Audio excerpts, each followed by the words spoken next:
สบายดีมื้อนี้เราก็พามาเบิ่งกงมะกอกที่เราจะนั่งยิงเนาะจุดนี้แม่นจุดที่เราจะนั่งจอบหอกเข้ากินกกมะกอกแต่ว่า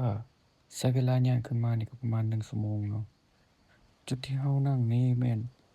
จุดที่สามารถแนมเห็นกกมะกอกได้3-4ต้นถือว่าเหมาะสมที่สุดในการนั่งเบิ่งเวลาหอกเข้าแล้วเราจะยิงอะเนาะ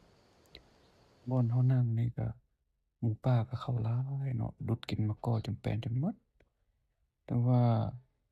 เวลาเราเข้านี่เรายิงได้สมควรมื้อนี้ก็ถือว่าเรายิงฮอกได้หลายเนาะถือว่านั่งยิงจนมืดเนาะแล้วก็ย้ายกันอยู่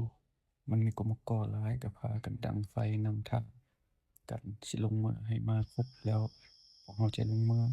เมื่อเวลามาครบแล้วเราจะย่างลงมื้อประมาณ45นาทีถือว่าฮอกมื้อนี้ก็ได้หลายสมควรเนาะเรานับรวมแล้วได้11ตัวฝากกดไลก์กดติดตามนำเด้อว่ามื้อหน้าเราจะพาพวกท่านไปยิงหยังอีก